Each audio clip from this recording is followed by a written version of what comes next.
नमस्कार दोस्तों, आज की कहानी एक हॉन्टेड हाईवे के बारे में। ये स्थित है मलेशिया में। इस हॉन्टेड हाईवे के बारे में, भूतहा गतिविधियों के बारे में बहुत सारी कहानियाँ प्रचलित है दुनिया में। सिर्फ मलेशिया नहीं, पूरी दुनिया में ये पूरी तरह से बदनाम है। और इस हाईवे का नाम है करक हाईवे। इसका निर्माण मलेशिया में सन 1970 में शुरू हुआ और 1977 में पहली बार इसको जनता के लिए खोला गया था। इस हाईवे पे शुरू होने के कुछ वर्षों के भीतर ही भयानक हादसे होने लगे। पुलिस द्वारा जांच करने से पता चला कि इसमें से ज़्यादातर हादसों का कारण कुछ पैरानॉर्मल घटनाएं थीं।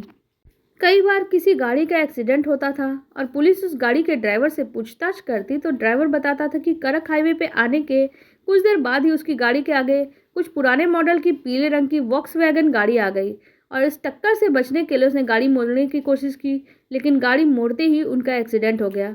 पर दोस्तों, सोचने वाली बात यह है कि करक हाईवे पे होने वाले ज़्यादातर एक्सीडेंट उसी पीले रंग की वॉक्सवैगन गाड़ी की वजह से होते थे। कई बार मलेशिया की पुलिस ने उस वॉक्सवैगन गाड़ी को ढूंढने की कोशिश भी की, लेकिन वह इसे खोज नहीं पाए। दोस्तों, मैं उस गाड़ी के बारे में कहानी बताती हूँ। दरअसल वहाँ के लोगों का मानना है सन 1956 में करक हाईवे की जगह हुए, जहाँ पे पहले कोई हाईवे नहीं था, एक महिला ने अपने ही पति को बहुत ही बेरहमी से मार डाला था। हत्या के बाद अपने पति की लाश को एक पुराने मॉडल की पीली वॉक्सवैगन गाड़ी में बंद करके वहीं छोड़ दिया था। बाद में उसी जगह पे करक हाईवे का निर्माण शुरू हुआ और गाड़ियों का आना जाना शुरू हो गया। तभी से उस जगह पे पीली वॉक्सवैगन गाड़ी रहस्यमय ढंग से दिखाई देने लगी। लोगों का कहना है कि उस पीली वॉक्सवैगन गाड़ी की वजह से हाईवे पे कई एक्सीडेंट भयानक तरीके से होने लगे। ये गाड़ी हमेशा रात के समय ही करक हाईवे पे दिखाई देती है और कुछ समय बाद अचानक ही गायब हो जाती है। बहुत सारे लोगों ने इस पीली वॉक्सवैगन को देखने का दावा किया है। कुछ लोगों ने इसे कैमरे में कैद करने की कोशिश भी की थी। करक हाईवे पे सिर्फ उस पीली वॉक्सवैगन का ही आतंक नहीं है, बल्कि इस हाईवे पे और भी कई तरह की पैरानॉर्मल घटनाएं होती है। उसमें से एक घटना है एक 9 साल का लड़का जिसकी दोनों आंखों से लगातार खून बहता रहता है और वो लड़का भी रात के समय ही दिखाई देता है। कई लोगों ने इस लड़के को देखने का दावा किया। जिन लोगों ने उसे देखा है उन्होंने बताया कि वो लड़का अपनी माँ के बारे में पूछता रहता है और कहता है, मेरी माँ कहाँ है, मेरी माँ कहाँ है। वो लोगों से ही यही पूछते रहता है और इतने कहने के बाद वो बहुत ज़ोर से चीखता है और अचानक ही लोगों की नज़रों से गायब हो जाता है। एक और घटना जो करक हाईवे से ही जुड़ी हुई है, बताया जाता है एक बार महिला अपने 9 साल के बेटे के साथ कार में करक हाईवे से गुजर रही थी। तभी किसी कारण से उनकी कार का भयानक एक्सीडेंट हो गया। उस हादसे में महिला तो बच गई, पर उसका बेटा बहुत ही गंभीर रूप से घायल हो गया और उसकी दोनों आंखों में कार का शीशा घुस गया, जिससे उसकी दर्दनाक मौत हो गई थी। तभी से उस लड़के की आत्मा शायद इस हाईवे पे अपनी माँ को खोजते हुए भटक रही है। इस तरह की एक और घटना करक हाईवे पे घटी। एक बार एक छोटा सा परिवार जिसमें पति पत्नी और उनका 2 साल का बच्चा था, रात के वक्त उस कार में हाईवे से ही गुजर रहा था। तभी वहां पे पेड़ के नीचे एक कार अचानक आके बंद हो जाती है और कार के इंजन से धुआं निकलने लगा। यह देखकर आदमी तुरंत गाड़ी से बाहर निकल जाता है और बोनट खोल के चेक करने लगता है। तब उसे पता चलता है कि रेडिएटर में पानी पूरी तरह से सूख चुका है। व्यक्ति ने कार के अंदर चेक किया कि शायद पीने का पानी उपलब्ध हो और वो रेडिएटर में डाल के गाड़ी को स्टार्ट कर पाए, लेकिन कार में रखे पानी की सारी बोतलें खाली थी। मजबूर होकर वो आदमी वापस कार में बैठ गया और किसी दूसरी गाड़ी का वहां से गुजरने का इंतजार करने लगा। काफ़ी देर तक वहां कोई गाड़ी नहीं गुजरी तो वो आदमी पानी की कुछ खाली बोतलें लेकर बाहर निकला और अपनी पत्नी से बोला, मैं आसपास पानी की तलाश में जा रहा हूँ। जब तक मैं वापस नहीं आता तुम गाड़ी के अंदर ही रहना और सारे दरवाजे अंदर से लॉक कर लेना।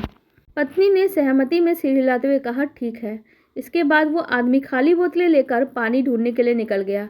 उसे गए हुए आधा घंटा बीत गया था कि अचानक कार में बैठी उसकी पत्नी डर के मारे जोर से चीख पड़ी और उसकी चीख का कारण ये था कि कार की छत पे अचानक ही कोई भारी चीज़ जैसे कोई चढ़ गया हो और भारी चीज़ के गिरने जैसी आवाज़ हुई और उसके गिरने के बाद कार की छत से बहुत ही भयानक सी आवाज़ें आने लगी, जैसे कोई खतरनाक जंगली जानवर अपने शिकार को नोच के खा रहा हो। वो महिला बहुत ज़्यादा डर गई और अपने बच्चे को अपनी छाती से चिपका के कस के चिपका लेती है और थोड़ी देर बाद लेकिन पुलिस की पेट्रोलिंग कार वहां पहुंचती है, जो कार कुछ मीटर की दूरी पे आके रुक जाती है। पुलिस की पेट्रोलिंग कार के वहां पहुंचने के बाद कार की छत से आ रही भयानक आवाज़ें अचानक ही बंद हो जाती है। वे पेट्रोलिंग कार से 2 पुलिस अधिकारी बाहर आए और उन्होंने उस महिला से कहा, जल्दी से कार से बाहर आओ, हमारे पास यहाँ आप सुरक्षित रहेंगी। वो औरत बहुत डरी हुई थी और डरते डरते अपनी कार से बाहर निकली।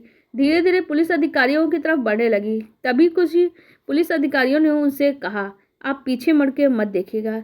लेकिन किसी को भी मना किया जाए तो उत्सुकता होती है और उसी उत्सुकता के कारण वो औरत रुक जाती है और पीछे मुड़ के देख लेती है। और जैसे ही उसने पीछे देखा, उसकी चीखें निकल पड़ी और वो ज़ोर-ज़ोर से चिल्ला के रोने लग गई। दरअसल वहाँ उसने देखा कि कार के छत पे उसके पति की छत-विछत लाश पड़ी हुई थी और उसका सिर भी गायब था। कार की छत पे चारों तरफ खून ही खून फैला हुआ था। वो औरत की स्थिति बहुत खराब हो गई। पुलिस अधिकारियों ने तुरंत उस औरत को अपनी पेट्रोलिंग कार में बिठाया और हेडक्वार्टर में बैकअप और एम्बुलेंस को बुलाया ताकि लाश को वहां से ले जाया जा सके। इसके बाद पुलिस अधिकारियों ने उस महिला को कहा कि हम तो रूटीन पेट्रोलिंग कर रहे थे, जब हाईवे पे आपकी कार को खड़ा देखा तब हम उस कार की तरफ बढ़ने लगे। तभी हमने देखा कि एक बेहद डरावना और भयानक सा इंसान या जानवर, पता नहीं क्या था, जैसे कोई राक्षस हो, एक आदमी की लाश को लेकर कार की छत पे कूदा है और वो लाश को बहुत ही बुरी तरह से नोच के खा रहा है।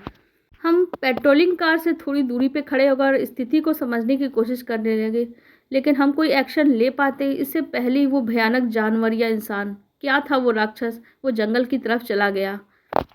तो दोस्तों, ये थी मलेशिया की हॉन्टेड करक हाईवे की दिल दहला देने वाली कहानियों में से एक। ऐसी ही बहुत ही भयानक और खतरनाक कहानियां दुनिया भर के कई पैरानॉर्मल स्थान पे, हॉन्टेड स्थानों पे प्रचलित हैं। आप लोगों को हमारी ये कहानी कैसी लगी कमेंट सेक्शन में ज़रूर बताइएगा। साथ ही वीडियो को लाइक कर दीजिएगा और हमारे चैनल को भी सब्सक्राइब कर लीजिएगा। धन्यवाद।